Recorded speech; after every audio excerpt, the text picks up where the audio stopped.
Welcome to Clay Mastermind with Dawn Grant. Mental excellence and industry insights. Brought to you by the Clay Lab, your ultimate podcast for mastering the mental game of clay shooting and gaining exclusive insights from the top minds in the industry. Join us as we dive into the strategies of elite athletes, uncover the secrets to peak performance, and share powerful techniques to enhance your shooting skills. Plus, get behind-the-scenes access to the leaders and innovators who are shaping the future of the clay shooting industry. Get ready to elevate your game, sharpen your focus, and gain insider knowledge from the best in the business. Let's get started. Here's your host, Dawn Grant. Wow, I have the beautiful and awesome Kiersten Sales here, and I cannot wait to learn more about you and for everybody else to learn about how great you are. So thanks for being here, Kiersten. Yes, ma'am. Thank you for having me. Some folks know who you are, some may not. I'd be surprised if they didn't know who you were in the clay shooting world, but you never know. It's the fastest growing sport in the U.S., so there's a lot of newbies, right? So Who are you?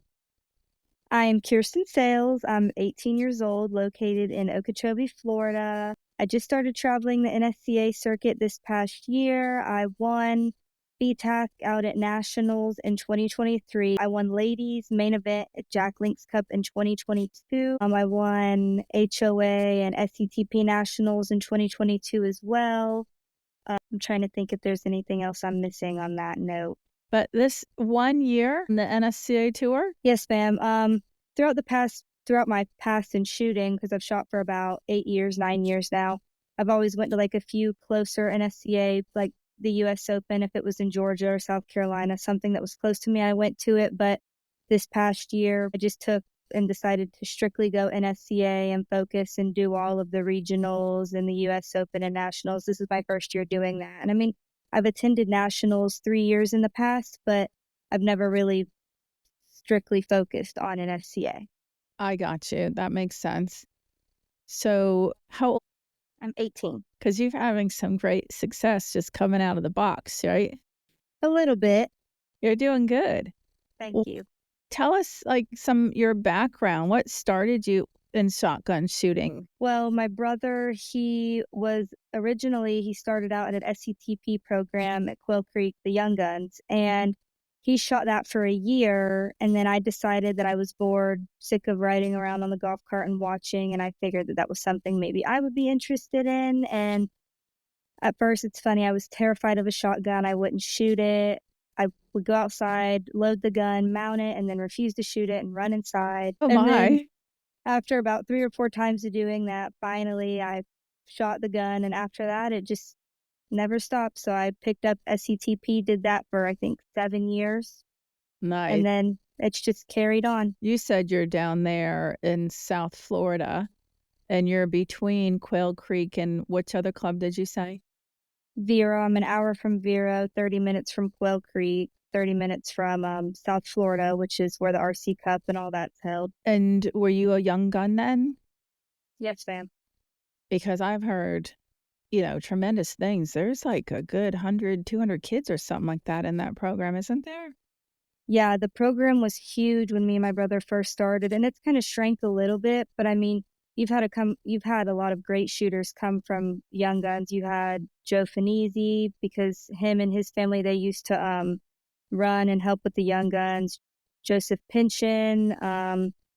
You had the Blinkers. You've had a lot of familiar faces come out of Young Guns, out of South Florida. Yeah, but the Young Guns is the big successful one that's been at Quail Creek, and I've definitely heard all about it because I don't know if you know or not, but I own a shotgun club up here, and we've tried to get our youth league going and have collaborated and chatted with some of them down there. Like, how did you do it? Yeah, it's tough. It is. So that's a cool story. So it sounds like you fell in love with it fast, would you say?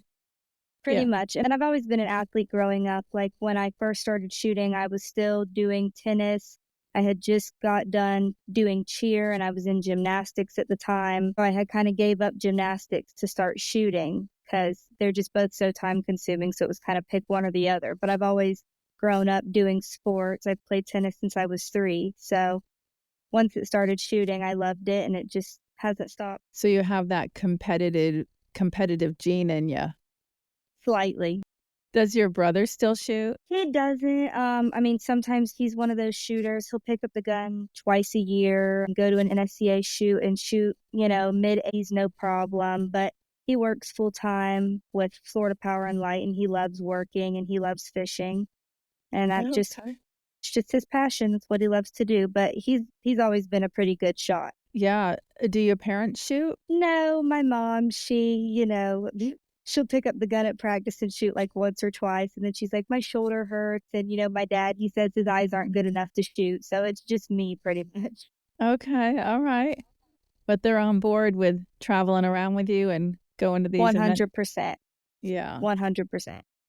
Nice. So you're 18. Does that mean that you graduated from high school? Yes, ma'am. And are you going to any other school, or what are you thinking at this stage? Not at the moment. I definitely have plenty of options if it's something I decide to do. At the moment, I'm just doing some coaching, trying to really focus on my shooting. I'm just kind of taking it slow. My mom told me that she wanted me to take a year off from school just because she didn't want me to run off to college and spend money or anything doing that, and then just to drop out, because she said that's what she did. Mm-hmm. She said she didn't want me to do that. So she said, just take a year off, think about what you want to do. And if you think of something that you really want to do and that you love doing, then if going to college and pursuing that is what you need to do, then that's what you can do. That's very wise. You got a wise mother. So many kids. There are some kids that they just seem to know from a young age, like, I'm going to be a veterinarian, or I'm going to be this. And they just never waver. And then I think there's all the rest of us who are like, I could do this, I could do that, but I don't really know. And if we just start school right away, not knowing, it can be expensive, and just, hopping from different studies to another. And I kind of like the idea of getting an associate's first, because then they're usually closer to home and less expensive, and you can take 2 years to kind of figure it out. But Right. and there's people that just aren't even school academics, I get that too. I have 2 kids, and one of them was that way. So I never want anybody to feel like that's the only thing you're supposed to do after high school. Oh, yeah, for sure. That was my brother all the way. My mom said, what do you want to do? And he thought about going to a mechanic school, and it was all this money. And my mom was like, are you sure that's really what you want to do? Because, I had to drag you by your hair through high school, and to send you off to school right after high school, I'm not sure that's the best idea. And sure enough, he ended up just going right into the workforce, and he loves that and makes plenty of money. And that's just what he loves to do. Doing a trade. And we need people doing trades, for sure. Yeah. Yeah. So you're doing instruction, which I think is awesome at your age also. So tell me about that. How long have you been doing instruction? So I got my level 1 instructor's license as soon as I turned 18. I went on ahead in Florida. It's a very tight-knit group. They went on ahead and let me take a course like 2-3 months early, and I was able to get my license. And then I just wasn't able to use it until I turned 18. But luckily, I turned 18. I started coaching. South Florida Shooting Sports has the Hot Shots. That's their youth program, and I coach there, and they've been great. I coached their rookie team, which they're not rookies anymore. Now they're intermediate entries, I believe. And they're great. It's definitely, it's a challenge, to say the least, I guess would be the right word to use it. But they're a blast. It reminds me of back when I was their age, and, even the coaches that I had at their age are still doing it. You have your Florida locals like Robin Mixon and Tommy Lacayo, and I grew up with them. And so to see them still helping out and just kind of looking back, it reminds me a lot of me, and I really love to see that, and I like to be there with the kids. And so it's really, I enjoy it a lot. That's really cool. So are you pretty busy? Do you have a lot of students? Sometimes. I just started coaching, so I haven't even been coaching a full year yet, coming around. But sometimes, and I mean, the competition down here on this side of Florida is pretty busy. You have people coming from out of state that come in. You have all of your regulars. But I stay pretty busy for the most part, especially when it comes back around time for SETP season and you're around, and I get a lot of private lessons from that and whatnot. But I think it takes time to kind of grow, and for people to, understand your name and know who you are. And I also think maybe it's a little intimidating, like when you reach out and they're like, oh, how old are you? And you're like, oh, 18, and you're a girl. And so people are kind of like, how much do you know? And it's very Mm. understandable. And I respect that. And I think that that's just my job to prove that, Mhm. I'm knowledgeable and that I have knowledge in the sport. And I think that's just going to take time, which is okay. What a great attitude you have. Have you always Yes, been that ma'am. wise? Well, it's taken time. And my mother, I'm with my mom all the time, me and her together 24/7. Uh-huh. So I think she rubs off on me a good bit. She sounds like she's got a good mindset too, because it's so much on how you look at things, right? Because For sure. I mean, to even be 18 and to be like, I wanna be an instructor and to do those things, knowing that there may be some obstacles and then not letting the obstacles stop you and having the right mindset about those obstacles and knowing it's gonna take some time. It's all great, like, the kind of mindset that really points somebody in the right direction and helps them to be successful. As you could imagine the opposite, right? Like somebody Right. saying, "Nobody's gonna wanna take instruction from me, so I'm not even gonna bother," or Right. not even trying or getting discouraged if they don't have a lot of, students fast or whatever it is, and not to say that it's easy breezy and you're always gonna have a positive attitude, but it definitely helps. Right. I mean, and not every day's perfect, but I definitely think my my attitude about everything, I look at it from both perspectives. You can't be mad at the opposite side. I always put myself in their shoes, and most of the time it's relatable, and sometimes you think, yeah, I don't agree with them at all. But Yeah. in that case, I can understand and I get it, and it's just going to take time. Yeah, yeah. So, as far as some of these major events that you've been doing well at, how do you feel about that? What do you feel helps you to do so well stepping into the circuit? Have been struggling mentally lately. I went and I've just been going, it's been very much, which I think with shooting in general, it's very up and down. You have good days, you have bad days. Sometimes you have more bad days than you have good days. But I went to the regional, which was in, gosh, I've been everywhere, Fort Worth, Texas, which was just a few weeks ago at Defender Outdoors. Placed pretty well, ended up second in the Winchester Lady Cup, which has been a goal of mine. I just wanted to place in it and just get a check, but I was ecstatic for that, and I still am. Mhm.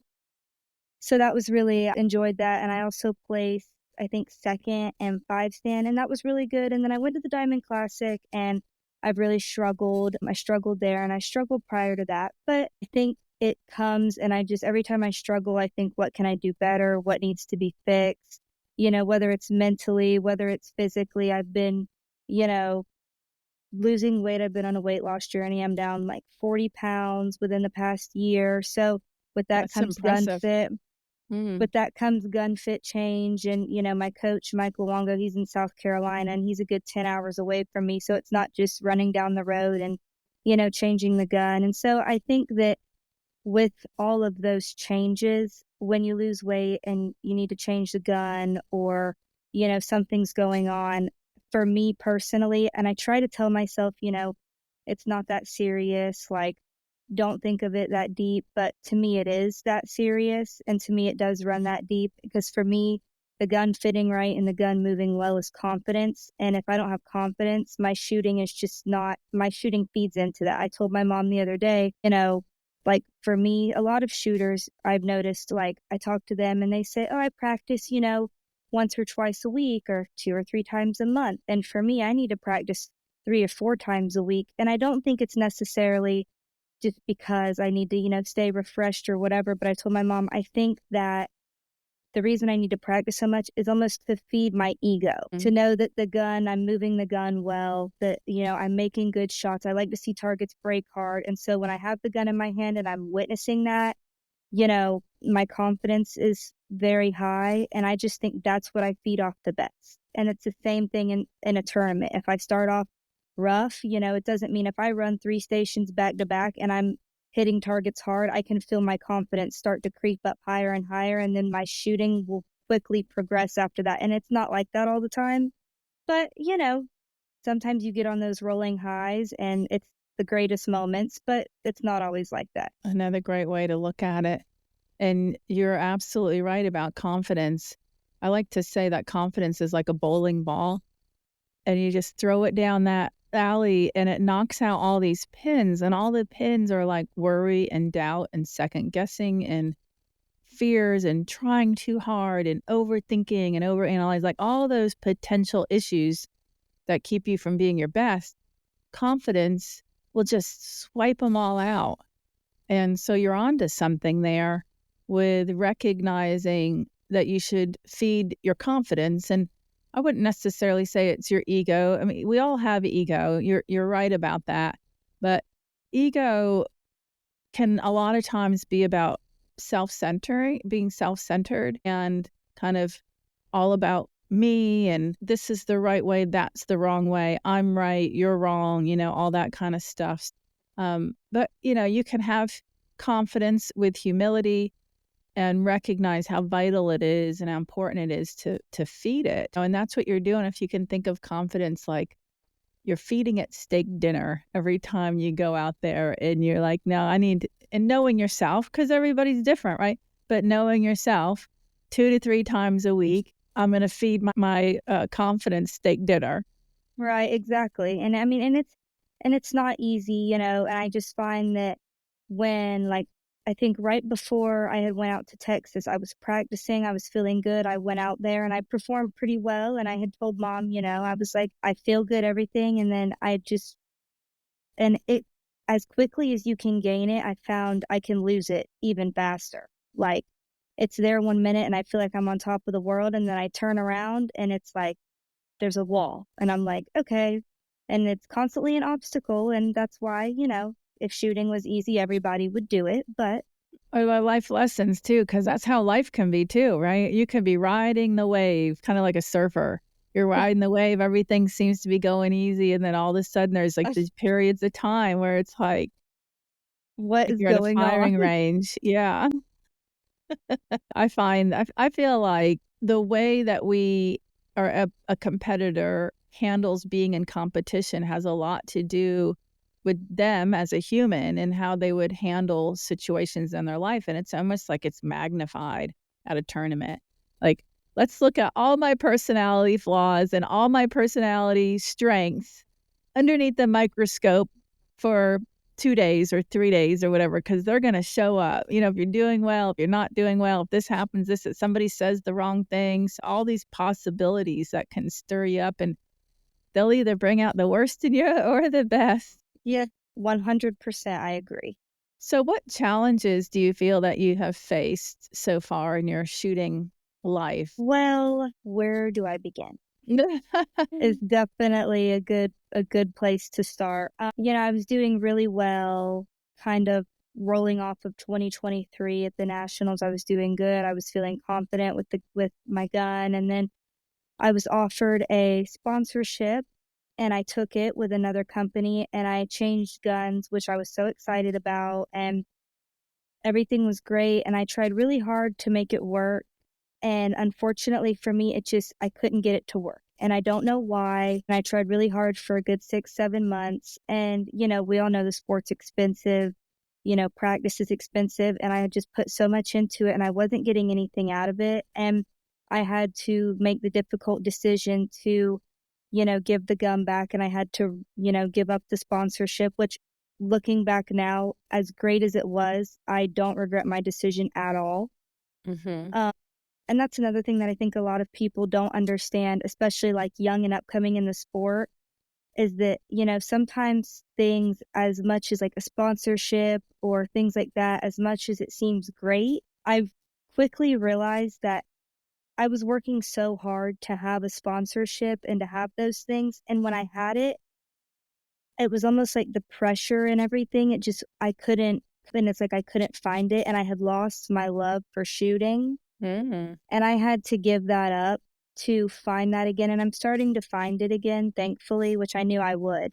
Mm-hmm. And that's been really difficult. And just going up and down with that, trying to handle my personal life, like wanting to lose weight, be healthier, be a better person. I found that, in shooting, every time I pick the gun up, I'm in a different place with the gun. And I'm like, honestly, I would rather stay at one consistent weight rather than go through gun fit, because any shooter that shoots regularly knows that gun fit, especially dealing with it regularly, is like a nightmare. Yeah.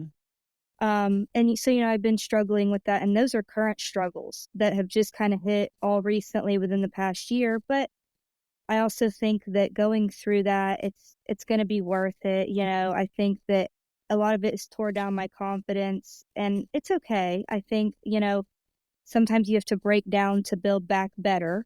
Mm-hmm. So that's the way I'm kind of trying to look at it. But I've struggled with that. I struggled with gun changes. I've had the same gun for 6, almost 7 years. I think it's probably time to upgrade because my body's grown. I'm getting longer and taller. And, the same thing when I was, 12 or 13, probably doesn't Yeah. fit now that I'm 18. You have a lot of changes. And mentally, I evolved, I look at things much differently, and especially traveling the bigger circuit, dealing with pressure, I've also found it's definitely a new struggle every time. It's like when you think you have the world in your hands, you turn around and it's like you don't even know where the world is. The world is gone, you don't know where your hands are. Everything seems confused and lost. And I found that slowly I'm getting better at it's like when I'm kind of losing it, I'm trying to find it again. Mm-hmm. I find that I've been getting better with that. And I just think, same thing with anything, practice. It just takes practice and it takes time to kind of get a hold of that. But I mean, going through with, I think just my biggest struggles recently have been confidence and really, I think all of it for me personally revolves around confidence. And there's a lot of things that go into that, like, gun fit, practice, performance. I think a lot of that has to do with it. But to sum up my struggles is just confidence, and that's about it. Yeah, a lot of people have said to me over the years that, you have to win to be confident. You have to do good to be confident. And I have a little different angle on it. Like, what if in your misses, you realized that everything you need to get where you want to go is in those misses? Like the information you need to learn from, because it's not just going to happen through osmosis or something, but everything you need to achieve what you want to achieve, the information's in the miss.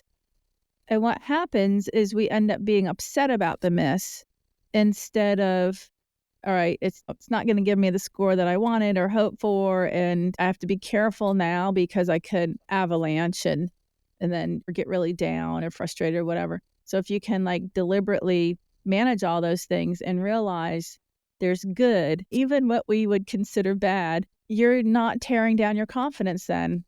I'm not good enough, that I just never perform like I think I should, or I don't ever perform at these bigger events like I think I should, or I don't perform as well as I practice. I mean, there's all these different stories, but if confidence can be built, even if you're not winning, and that's a really important thing to do, is to recognize that and then even be deliberate about it. But, and you said another thing that gave me a thought, and that's when a person is kind of falling off the wagon, like maybe their confidence is wavering, or maybe they had more misses than they would have liked, or they started off, missing several targets in the first station or the first 2 stations, and then they're already thinking they're doomed or something. Like the first step is awareness. You got to be able to be aware, like I'm about to crash and burn, or I'm about to have an avalanche. And it's not just about the misses. It's about, well, how am I going to think about those things? Because if you could recognize your tendencies, like some people throw their shells and fist punch the air and they're swearing and they're blaming all the squad mates, or they're blaming the target setter, or they're thinking I just never shoot enough. Like there's all these things, but if you could stop all that, be like, okay, I know what I always say to myself, I know how I typically handle this, and let me not do that, because that's just going to decrease my confidence. So it's Right. being really, they call it mindfulness. It's like being deliberate. And I mean, and that's the biggest thing with shooting, like I always, like when I've had a few lessons, especially with my younger kids, I see them get upset, and I always tell them, it's okay to be upset. And I think of this in any aspect, especially sports. if you didn't get upset or angry about something, maybe you don't care enough. If you see somebody that loves the sport and they love what they do, if they're not performing up to what they think is good enough, or if they do something, like shooting, if you do something stupid and you miss, and you see somebody get upset, there's a very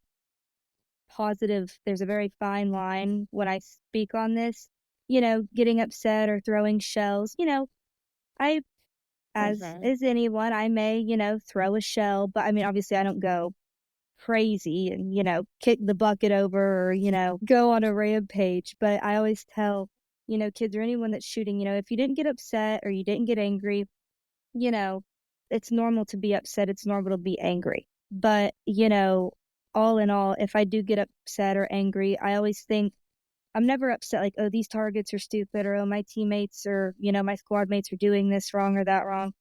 I'm a very, what's the word, I guess? I'm very self-aware. I always look in the mirror. I Yeah. think, I always think, you're getting upset, maybe getting upset probably isn't the best thing in the scenario. Maybe you need to try laughing it off because clearly getting upset or getting angry at yourself is not the key and it is not the way about things. So you just need to stop and take a moment and go through it. And sometimes you just have to accept your fate that today is not your day.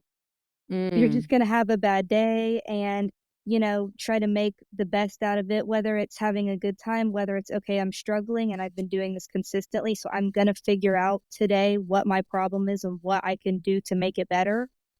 Because, like you said, being aware that you're about to go and crash and burn. And Mhm. that's the hardest thing to recognize in shooting sporting plays. Because if you just started on a course and you're 2 stations in, you got a long way to go. Yes. You have 2 hours to go, so you better figure out you have to accept your fate and think, "Okay." And usually, if I start on a station and I drop, 3, 4 targets, I laugh and I just go back over and I'm like, I'd rather just do that now and get it out of the way rather than, straight the course and get to my last station and drop 3 or 4. I will just start it now, get it out of the way, and now I don't have to be careful and I can just shoot. That's one way to look at it. It's interesting you said, "Then I don't have to be careful," right? Like, if you could figure out how to not be careful before missing, then you Right. got, like, a golden nugget there. Have you ever shot in the zone or what's called the zone or the flow? Are you familiar with that? I mean, you can go ahead and touch up just so that way I make sure we're on the same page. I think I'm familiar with it, but just to make sure. No, I got you. Over all the years of asking people that question, some of them have never heard of it. Some of them think they know, kind of like what you're saying. I think I know, but I don't really know. And then others are like, yes, I've been in it a few times. And then there's others that I've been in it a bunch, right? So there's all different categories of folks. So there it can be called the zone or it can be called the flow state. And there's a lot of books written about it and it's known throughout a lot of different sports as well. And it's basically this peak performance state where everything seems to be going your way. It doesn't really even feel like you're the one doing it. You're not like the quietness in your conscious mind. You're not thinking, you're not overanalyzing, you're not being too careful. It's a lot of things that you're not. You're not trying too hard. You're not forcing it. You're not thinking about your score and then falling apart. So the conscious mind's really quiet. It feels instinctual or intuitive, or a lot of people say it didn't even feel like it was me pulling the trigger. Time seems to fly by. Next thing they're at their end and it feels euphoric. They wish they could just keep doing it. So a lot of times when they get to the end and it's feeling so good, they're almost like, dang, I could just keep going. And so those are, some of the common factors that I hear over and over again. But mainly you're in that moment. Oh, everything around you disappears. It's like you and the target. So you could have people watching. When I worked with golfers, they would say the camera crew would come and they wouldn't even see the cameras, things like that. So have you ever experienced that? 100% I have. And I would say I've experienced it throughout my shooting career probably more times than I can remember. And I remember telling somebody, I was talking to a friend and I couldn't even tell you who, or maybe it was my mom. And I told her, when I get like that, and there's a few times like when I get like that, I become very like there's some people that become like that and they become happy and they're just kind of like, la-di-da and skipping on clouds and rainbows. Me, I become very intense.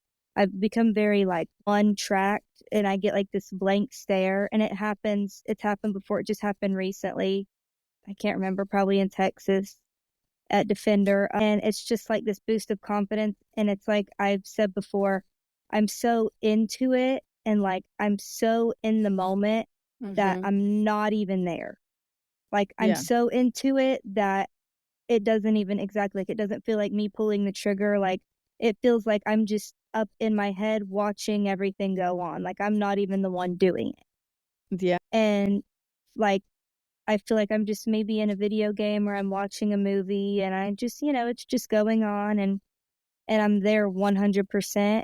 And, I don't I don't know how I get there. Sometimes I try not to think about it too much because I found that trying to force it for me just is harder to do. And sometimes Mm-hmm. I'll be shooting. Like I was in Defender Outdoors and I was on the second day of the main. The first day I had a really, really bad day. I shot like a 45 or something out of, like the 66 course or something like that. Or no, it was a 54, something like that. But I think, in my opinion, it was the easier course out of the three, and I had a really bad day. And the second day, I was just like, oh, I have nothing to lose. Who cares? I'm just here. I'm gonna have a good time. I'm gonna shoot, and I was shooting really well, and I had only dropped a few targets. And we come up to the station, and anyone who shot there that's listening might know what I'm talking about. It's this one station with a big chandelle off of a tower coming in and dropping, and then a black belly crosser from left to right. And I ran the station, and for some reason, after that, it was like my confidence shot through the roof, and I just hit that moment, and it was like everything was easy. And I was performing really well up until that point. Mm-hmm. And I'm not going to say that it was forced. I wasn't in the flow state, but my performance was very consistent and I was doing well. But once I hit that station, it was like after I ran it, I had just walked out and it's like it wasn't me at that point.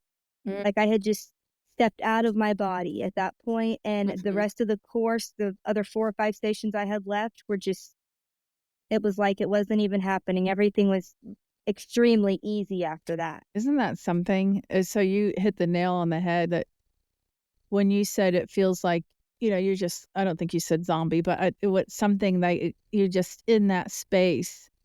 That's the everything disappears around you and it's you and that target. And when you can be that way, when you're at bat, when it's your turn to shoot, then it truly is. And the target seems like it's in slow motion. It seems bigger. And we hear that a lot, with shooters. They'll say, well, shoot it when it looks the biggest or when it looks like the size of a garbage can lid, And the other thing that you touched on is there is that level of confidence like we talked about earlier. There's just pure confidence, but also you said it doesn't even feel like you. It's kind of like what is it? I don't know. Like your true deeper knowledge and your ability, all that stuff you've ever practiced, and you're not in your own way. There's a saying that we can get in our own way. And if you think of that with clay shooting, when we're in our own way, we're being too careful. We're trying too hard. We're overanalyzing, overthinking, angry, frustrated. And so one of the reasons I asked you about the zone is to kind of go back and say, being angry doesn't contribute to the zone state. So if we think of here's the peak performance state, and it doesn't include being angry or upset, then yes, it's human to have those emotions, but ultimately to learn how to not let it get to us, right? Like, and one of the Right. ways is to see the good. And I know that sounds crazy to somebody at first, but what's the good in this miss or what's the good in these misses? And sometimes there's immediate action that can be taken. Meaning, if you reflected and you're like, I said pull, but I wasn't really ready. I was still questioning my plan. Top shooter shot before me and he shot that pair in a different order than I planned or in a different spot. And then you're questioning yourself. And if somebody says pull when that's happening, they're not really ready. But that's something that can be corrected by the next station. And that's Right. why it's important to try to be in that moment and assess it without the emotion, and then more likely to be in the zone or the flow state. You said another thing that was really important, and that's you felt like you can't make it happen. And I think that's a big misunderstanding. There's a lot of people, and instructors included, that feel like you can't make it happen. And it's true. You can't make that happen. It's more in the letting go. So it's the Right. opposite. So if somebody's like always trying to make it happen, then they're right. They'll never make it happen, because that's forcing, and similar to being too careful, like trying to make something happen. So when Right. you kind of step back, then you're not trying to make it happen. You're not overthinking it. All the chatter in the mind goes away, and then you're in this zone state. And people don't necessarily know how to do that naturally, but you can learn how to do it. You can learn how to let go, how to not have, big highs and lows and all that kind of stuff.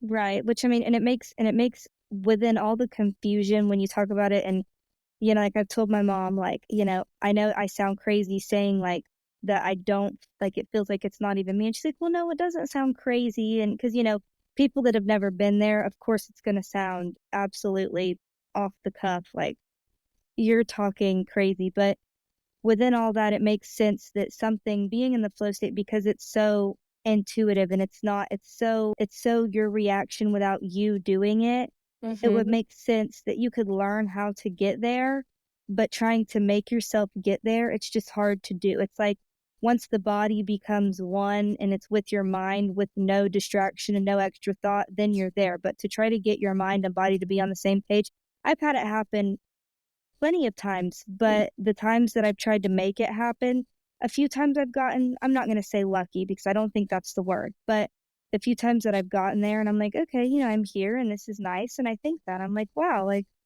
I'm so at peace. And then other times I'm like, where is it? Like, I can't find it no Yeah. matter what I try, like it's just gone. But, I think that it's definitely a great thing. And I think that once you're there, it's like, it's honest to God, it's a very indescribable feeling. It's unlike anything. Well, so, I don't think you're crazy, but also so you don't feel alone. Again, all around the world in all different sports, they experience the zone state. So you're in a category with millions of athletes who have experienced it. They actually started doing studies on the zone state. It's probably been close to 10 years ago now. And they found that with EKGs, that what's happening in the mind in that state is what we call the alpha state. And the alpha state is, if you could think of kind of like a slope. So you got beta, then right below that is alpha, then theta, then delta. This slope is basically the process of falling asleep. And that's related to your conscious mind. So beta, relating to your conscious mind, is when you're super analytical, thinking about things, overthinking things, measuring, wondering, worrying, like all that stuff is what we call chatter in sports, right? But that's our typical functioning state throughout the day. And so if you just imagine that process of falling asleep, so delta is sleep, that's the way down here. So delta is sleep, and you don't have that conscious activity at all when you're in sleep, right? But if you've ever had problems like falling asleep or waking up and then trying to go back to sleep, it's the problem is because you go back to beta. You're like analyzing some conversation you had or Right. test or tournament or whatever. And so that's the problem, is like you've come all the way back to beta, but there's alpha and theta in between. And it's literally just the process of your conscious mind going to sleep and then waking back up, coming back up from alpha, heading up to beta. So if you can learn how to go into alpha, which happens to also be what we call hypnosis or light hypnosis or meditation, it's also the zone state. But it makes sense. There's less conscious mind chatter in the zone state. There's less conscious mind chatter as you're falling asleep. So everybody can get in the zone state. It's not abnormal or foreign or inhuman. It's totally Right. humanly possible. You just have to understand the mind enough to do it. Right. But have you ever had a problem falling asleep at night because your mind just keeps thinking about things? Of course. 100%. Yeah. So think about how hard without knowing good skills, it's a hard time going back to sleep. But if you had some good skills and understanding of your mind, you'd be like, oh, I know what I need to do right now. And that's Right. the same. Like, so you're in beta when you can't fall back to sleep because your mind's spinning. You're in beta of your mind spinning and you're not shooting well. Right. So it's the same solution. For sure. And it Totally makes doable. sense. Yeah. Right. In your experience, how much of the sport or competing is the mental side? There's a saying it's 90% mental. What are your personal thoughts on that? I agree. I've said it before, I think in a podcast with Dead Pair when they asked me, I said that it was 10% physical, 90% mental. 10%, I mean, my body, I'm fully capable of swinging the gun. Physically, I can get around, I can move the gun. The other 90%, I honestly, in my opinion, I do believe is mental. I Yeah. think the mental game is huge in every aspect. So what would you call the mental game? It's a question. It's a good question. It makes you think. Yeah, it does. I mean, mental game. What would I call? Well, think of it this way. If you feel like it's 90% mental, what is that 90%? I just think it's everything. Like I hear a lot of shooters. I think there's a lot of shooters. They say like if 7.5 shot at this target, 8 shot at this target. 1 ounce, 1 1/8 ounce, 50 feet per second, 1,300, or I take my choke out for this, or I shoot modified chokes for this, or skeet chokes for this. That is all, in my opinion. Of course, all of that is facts, yes. But in my opinion, a lot of shooters who get that complicated, to me, that is very mental. That's their confidence to think if I shoot an 8 shot at this target, it's going to break harder than it would with a 7.5. Or if I shoot 1 1/8 ounce, I'm going to perform better on this scale or that scale. Now, my preference is, I have a preference. I like to shoot 1 1/8 ounce, 1250. Now, practice, it doesn't really matter as much, but, I think a lot of it's preference. I like to shoot a tighter choke, and I like to keep the same chokes. And if I am going to do any type of choke changing, typically I take a choke out for like a really close rabbit or something like that. But, you have some shooters that go above and beyond with changing chokes, shells, types of shells. They have different types of shells, and they do all that kind of stuff, which is fine. But in my opinion, although all of that is fact, I think that that is a part of the mental game because I hear people talk about it all the time. In fact, my brother and my dad, they're very much the type of like certain shells and chokes and all of that. To me, I like to keep it very simple. It's this and it's that. It's very black and white. But, shooting in that aspect, it's a very gray area. You have so many different things. Do you know what I'm saying? It's very, as much as all of it's very factual information. In my opinion, I think it's very mental for shooters. It's just what they think. And even though it's probably a fact. I think if you're on that day and, you're confident in the shells you're using and the chokes that you have in, you're just as capable of pulling off a score as anybody else. And there's that word again, right? And it's almost like, again, if we just contrast, confidence is part of peak performance, zone, flow, or whatever. And let's just go to the opposite, over analyzing, fretting, worrying, even becoming desperate, which can happen with those items. So for me, with the information you just gave me, I would kind of pull out what would be the invisible mental side, changing chokes and such, because like you said, these are tools, these are things, these are absolutely physical items that can be a part of the sport. You use them or not use them, but it's really like, how are you using them? Are you calm, confident, neutral when you're changing your chokes, or are you panicking, grasping at straws, being too careful, trying too hard, over analyzing, doubting, second guessing? So that's a good example of how it can show up and how you Right. see it. Yeah. Exactly. Like, lens colors, like, oh, I need this lens for this or that. And I mean, as much as all of it is very, solid information, I think that it can turn into a very chaotic type of thing when you get flustered and you start doing all of these changes. It becomes a very mental thing. I mean, I think the mental game, that's just one little piece of it. Same thing, like, for me, a big mental part of it is like what I'm feeding my body, what I'm eating, the amount of sleep I'm getting, what I've done leading up to it. Used to, if I shoot good in one pair of socks, I would wear the same pair of socks every day because mentally, I just think it's going to change. And if my mind is so set on that. If I did change it, then all I would dwell about is, oh my God, I changed those socks, or I wore a different pair of shoes, or this different hair tie, whatever the case may be. I think any of it can become mental, like whatever you're feeding your body, the amount of sleep. I mean, so much of it is mental. I can't even begin to get into it. Yeah, good points. And why you believe it's 90% mental. But the whole sock thing, that's a great example. And and it goes back to what you believe. If I believe these socks are my lucky charm and I'm going to do well, then it's confidence, right? I believe I'm going to do well. And I think it's these socks. But really, the most important thing is I believe I'm going to do well. And Right. then if you change the socks, you could either go, I believe I'm going to do well because now these are my lucky socks. Or, if you have a miss, it's like, it's the socks.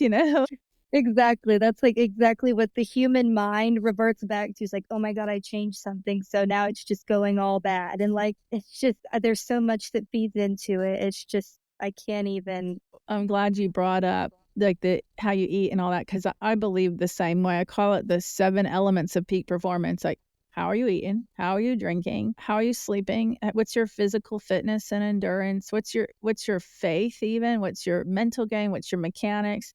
All these things play a part. It's like pieces of a puzzle. I've observed just in my own work life that if I skip meals, I'm going to be tired. If I had a glass of wine or two the night before, I'm going to be groggy. If I didn't sleep good, shotgun shooting is an endurance sport to a degree. You got to lift that gun and you got to walk the whole course, unless you have a golf cart. But Right. you're outside and you're doing these things. And have you had experiences where you didn't eat right or you didn't hydrate or drink right and, didn't sleep good? Like, how did that affect you in your competitions? That there's been plenty of times I've been shooting good. I've started off good and then I started to fall off and my mom's like, Kirsten, you need to eat. And, I think a lot of people, especially me, I get stubborn and I'm like, no, Yeah. I don't need to eat. Like, I'm not hungry. I ate earlier. And she's like, but you need a snack or whatever. And I believe it was Brandon Powell that said, maybe it was on an interview or we were having a conversation or he was talking to somebody and I had overheard it. I'm not sure, but he had said, if you watch a lot of athletes, a lot of times they perform on a sugar high. They have sugar. And that's a big thing that I've thought about even after he said it and before he said it. I've thought, shooting to me, a lot of it is, like your body is physical, but mentally, my eyes and my mind are working together. I tell my mom my eyes feel tired or they don't feel hydrated. Like I drink Pedialyte, I drink the electrolyte drinks. I'll drink 3 of those the night before and then have one on the way in the morning. I've even gotten into those little hard candies like the butterscotch ones and the peppermints. I'll have one of those like every few odd stations just to kind of keep my sugar up. Because, with like losing weight, I try to avoid carbs, but I think it was my friend Sean. We were just having a conversation a few weeks ago. Like he said, shooting is like my weekend of carbs because, you need long lasting carbs for the mind, for the eyes, and for the body. It's like, and mind you, I try to eat beef jerky and like trail mix, but I found that like sugar and then hydration is a big thing. Like I fall off or sometimes I won't eat and I'll just go out there and I'm exhausted. And I've tried, especially with shooting the circuit, I've learned that I try to get in a routine that I hydrate a lot before leading up and that I hydrate a ton while I'm there. But I try to set myself up on a pedestal with being extremely hydrated and well fed. Because sometimes if you start off on the wrong foot, it's just really hard to get back up from that. So I tried to set myself up on a good start, being really hydrated and well fed because there's been times I'll go out and, if I was hanging out late the night before off, doing whatever, and I wake up and I got to shoot at 7 a.m. the next morning and I'm like, I feel like death. Yeah. It is just not where you want to be. And usually it doesn't go good from there. Yeah. Yeah. Interesting what you've learned about sugar. See, I'm of the belief that sugar is going to create a high and then a crash, which would explain why you have to keep re-drugging yourself with the sugar, and it's not healthy for you. So what I would suggest, if you're open to it, is protein. And you did say jerky. It's just a different way of thinking, but protein does stick with you a long time, and it does fuel you and your muscles. And you won't have a high and a crash. And the same thing happens with carbs. You have a high and a crash. That's why you can eat like a big pasta dinner and then you want to take a nap afterwards, So that's a big part of what happens with sugar. It can give you that high, but it's also going to be followed by a crash. So you have to be careful with it. And I agree. I've seen it in my own life as much as I know about, how to take care of the body. I have to be deliberate when I leave the house, or if I'm traveling, I'm at a competition, I have to be deliberate. I'm going to go to the grocery store. I'm going to get healthy foods. I'm going to make sure I have a cooler with ice and have that. And I eat protein every 2 to 3 hours. Right. If you do that, if not, because again, a lot of people will be like, well, I'm not hungry. But if you know that you're putting fuel in your body, kind of like you're a vehicle that's been running and it needs fuel, then you just keep fueling it up. Right. Keeping the embers 100%. burning. I agree 100%. And it's hard. It's a hard ropes to learn, I mean, like if you shoot at 8 a.m. and you don't shoot again until 1:30, you have that period for lunch. Me and my mom have had to figure out the hard way that it's like you need a filling meal, but not enough to push you over the edge. Like, because sometimes you can overeat or you can consume too much and you're ready for a nap. So, sometimes we'll just share a salad or have something that's just filling enough, but not to the point of like, yeah, I'm ready to crash and burn. That prelim at 1:30 can go somewhere else because I'm not showing up. Because then it goes downhill from there. And carbs and sweets will actually do that to you. So, and it's tricky because at these events, it's typical that there's really high carb foods being served there, and saturated fats and all that. French fries and a burger on a bun, only if somebody wants to go the extra mile and really cares. There's no fries and no bun, right? You Right. eat the meat and the veggies and a salad with chicken on it or something like that. But only if you want to go the extra mile, because it's easy to be like, 'cause I like fries. I love French Oh, yeah. fries.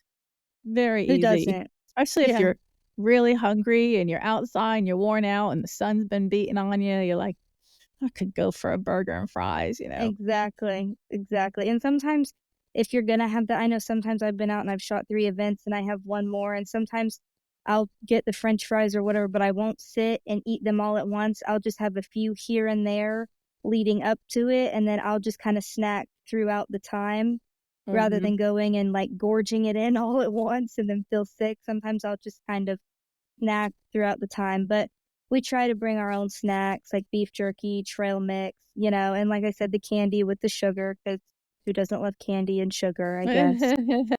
But other than that, we try to stay on track with, the better choice of foods. Very wise, very wise. What do you feel, motivates you and keeps you going? And have you ever felt like quitting, and what kept you going? I think, I think it's ups and downs. Like sometimes, like it's funny. I was in Texas and I told my mom, I'm not performing well. So when I get back, I'm going to just kind of do like a factory reset.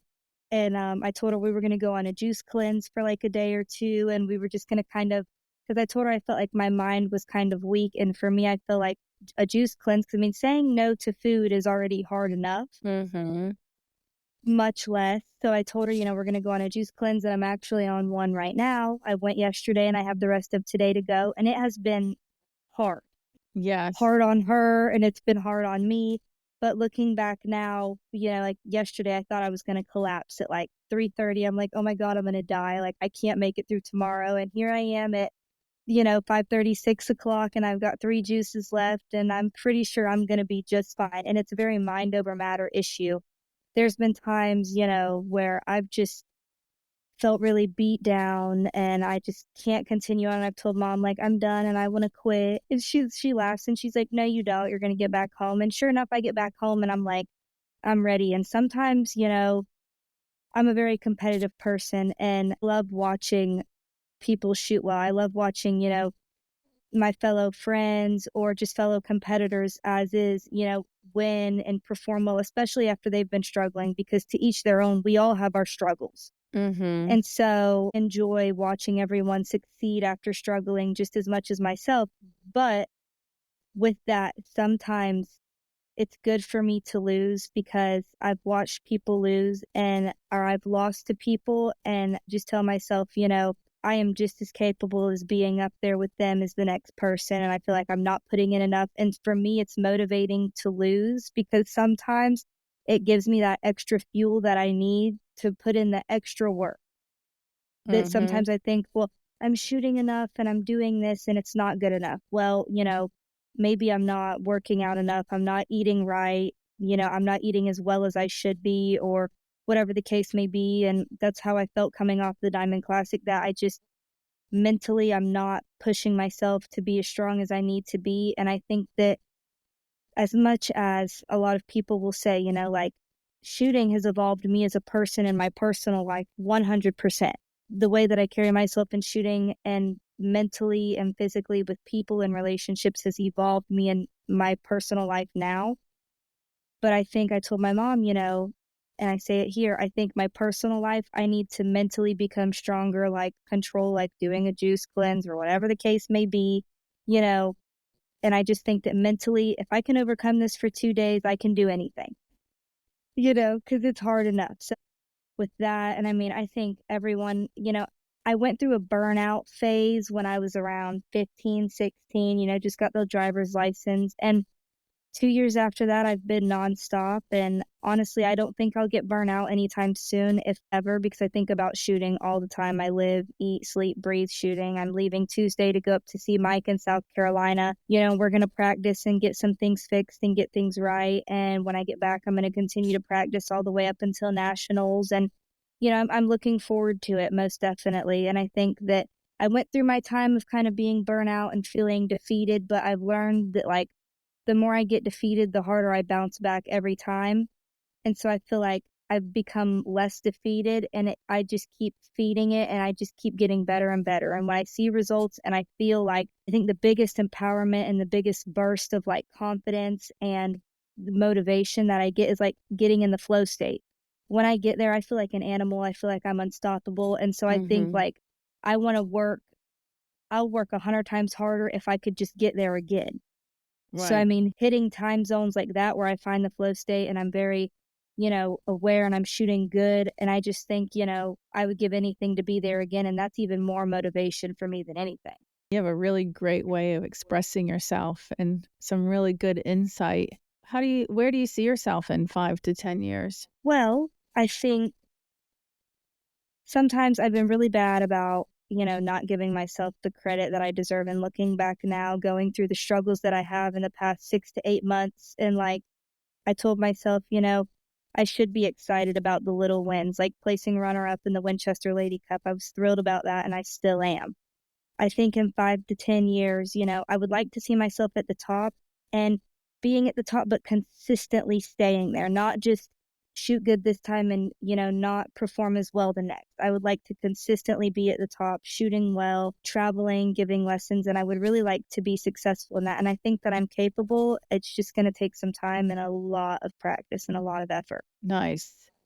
What's the one piece of advice you'd like to give to the listeners or even new shooters or anybody that might be struggling? What's some wisdom you could pass on? I think it's just, they say practice makes perfect. I'm not going to say I believe in that. I think perfect practice makes perfect. So if you're struggling and you think, oh, I'm just going to go out and I'm just going to shoot and shoot and shoot, I think that you're wrong. I think, whether it's finding a coach and getting a regimen or, if you think like my health isn't up to my standards, you need to go to the gym or pick up a new hobby, find something else to do, you know, and I think in shooting, if you think you're just going to go out and practice and it's just going to be great, I think you're wrong. I think you should build up a regimen when you go out to practice that you're going to break 5 pair in a row, or I'm struggling with rabbits, so I'm going to go and strictly work on rabbits. I think, find something that you're not good at. Don't go to something that you're good at just because it boosts your confidence. I think the best way to build confidence, go to what you're not good at and make yourself great at it. Hmm. And I think that's where you should really start. I think, finding the parts that you have the hardest time with and building it up and being like, wow, I figured this out and now I can, do it consistently well. I think that's where you will thrive the most. I think that's where you'll kind of pick up. And I think as hard as it is, and slamming shells and getting upset and wanting to quit, if you love the sport enough and you love doing it, I think they'll stick with it. You just practice. And like I said, whether that's finding a coach or whatever the case may be, find someone that you trust, someone that you can really relate to, someone that you connect well with. And I would just get with them, and find someone that you thrive off of and that you work well with. Like Mike Luongo, he's my coach. I have the utmost trust, the utmost faith in him. I'm going to see him because I think I just need a reboot on confidence and everything else. Same thing like talking to Brandon Powell, and hearing him talk and watching his performance. I mean, when he talks, his performance backs up everything that he says, which is incredible to me. I mean, when he says, when I go out there and this, and that, I just think, okay, and then I see it and it gives me confidence. So I think, finding someone and working with someone that you're confident in is going to build up your confidence even more. And honest to God, it's just a steady grind. If it was easy, everybody'd be doing it. So, if you're struggling, just think, well, there's people out there that don't even want to do it at all. So you're doing something at least. Yes.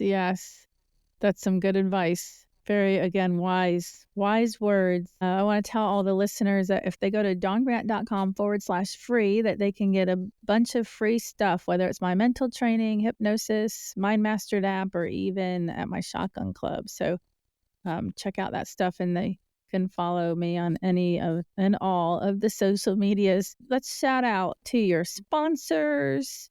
And how can people contact you also? Because you're doing instruction and we want to get the word out. So how can they contact you? Yes, ma'am. My email is KirstenSales@gmail.com. It's my first and last name. Social media, first and last name again, Instagram, Facebook. My phone number, which I guess I could give that out here. It's 863-532-2434. You can contact me via text or phone call. I have my phone on me pretty much at all times of the day, and if not, I'll reach out anyways. Big thank you to my sponsors, Dan with USA, Castellani, he's been a great help. Tim Ward Gunsmithing, he's been fantastic with anything and everything I need. And Rhino Chokes, they've been utmost understanding, great work, and I honestly couldn't ask for better people. Beautiful. Well, it's been a pleasure getting to know you, Kiersten, and I look forward to seeing you at Nationals. I assume you will be there, yeah? Yes, ma'am. Yep. So I'll see you there. Definitely come say hi if you see me first. And again, a pleasure chatting with you. And thanks. And I look forward to watching you continue on this awesome path. Yes, ma'am. Well, thank you for having me. I appreciate it. Thank you for joining us on Clay Mastermind with Dawn Grant. Mental excellence and industry insights. Brought to you by the Clay Lab. We hope you found today's episode inspiring and informative. Remember, mastering the mental game is key to unlocking your full potential on the course. And through our conversations with industry leaders, we aim to provide you with valuable insights into the world of clay shooting. If you enjoyed today's episode, be sure to follow, rate, and share it. For more insights, training tips, and updates on upcoming events, Dawn Grant and Amelia Shotgun Sports are on all social media platforms. Go to dawngrant.com and come shoot at Amelia Shotgun Sports. Stay focused, stay driven, and keep pushing your limits. Until next time, Dawn wishes you success and happiness on your journey to peak performance and industry mastery.